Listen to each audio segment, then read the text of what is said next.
Are you ready for some ultra-violent metal horror? And the Foo Fighters?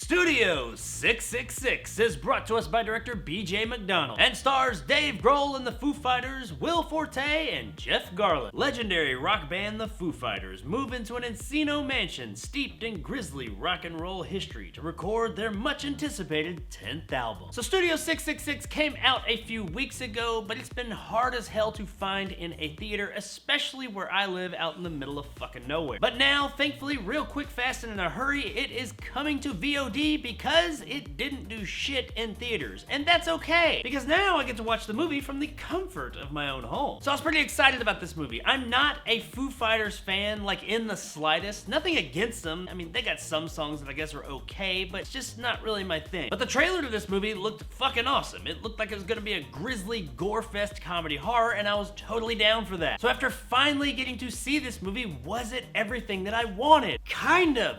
Yeah, I mean, in a lot of ways it was. Studio 666 was a dumbass movie, but it was a dumbass fun as hell movie. They were never trying to make art here, okay? They were just trying to make an over-the-top horror comedy, and that is what they did. We get a story surrounding this house that the Foo Fighters go to record their 10th album. And of course, this house has a grisly history. There's weird shit that happens, possessions, cults, and a whole lot of murder. Now, the movie's story is fairly thin, but that's not what we're here for. We're not here to see some, like, deep horror lore to get, like, real steeped in or anything. We're here to see well-known celebrities lampooning their real-life selves and getting themselves into some crazy, insane situations and a whole lot of graphic gore. And in that respect, for the most part, the movie succeeds. The story is fine. It's good enough. It gets us where we need to go. There is a little bit of a lull in the end of the second third of the film, but it doesn't last too long. This movie's fairly short and it moves at a pretty brisk clip. I never found myself like checking my watch or anything like that. I was having a good time while watching this movie. Now, if we got a pretty thin story, that means we gotta have something else to carry this experience. And while, yeah, there's a whole lot of gore and violence and all of that,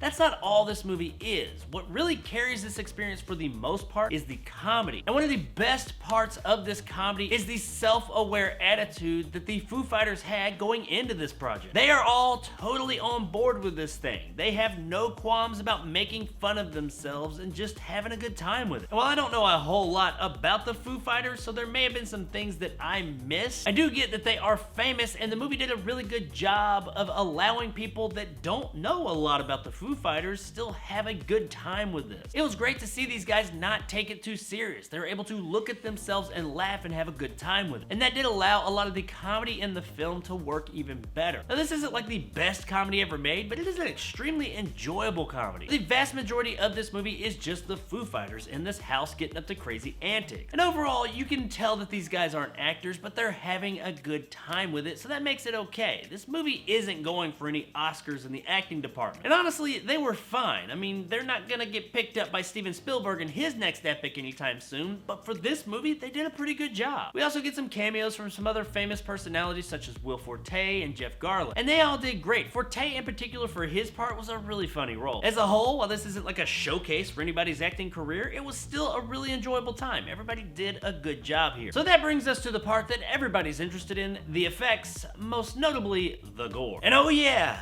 it's here, and man, they fucking kick it up to 11 in this bitch. The gore in this movie is amazingly, epically, beautifully over the fucking top, and I loved it. I don't even want to hint at any of the things that happen in this movie, but oh my god, some of it is fucking insane, and it all looks great. Say what you will about the story, say what you will about the acting, say what you will about anything about this movie, you have to admit that the effects here look fantastic, and I think a good bit of them were practical. They probably used some CGI to touch up some little things here or there, but a lot of these effects, if not all of them, in the gore department at least, are all real. There is so much fucking blood in this movie. It's pretty ridiculous. And the kills and unfortunate situations some of these characters get themselves into are extremely creative. Even the times when you see it coming, you're like, oh, I know what's about to happen, but when it does happen, it is so over the top and graphic and in your face, you're still like, holy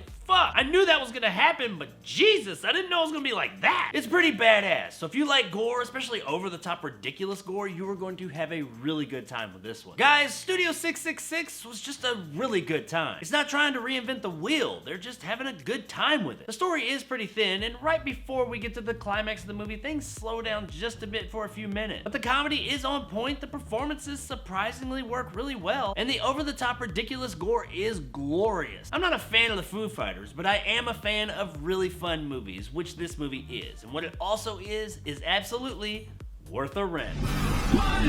All he wanted was, hey, this. I have to return some videotape. This movie was not high art, but it didn't set out to be. It set out to be a good time, and that's exactly what it was. So there it is, guys, my review of Studio 666. If you enjoyed and want more content like this, hit that subscribe button and help my little channel grow. If you want to help out the channel, check out my Patreon in the description below and become a jarhead and get some of the awesome benefits that go along with that, like these guys, and possibly join my top tier and become a bad motherfucker like my man Greg C and Dragon Khan. If you like video games or you'd like to see somebody sweating their ass off about to die while they work out and play them in VR, then check out my new gaming channel, Jag. Link in the description. Any support is appreciated. If you liked what I had to say, give me a like. If not, let me know in the comments below why. And as always, stay sexy, Encino.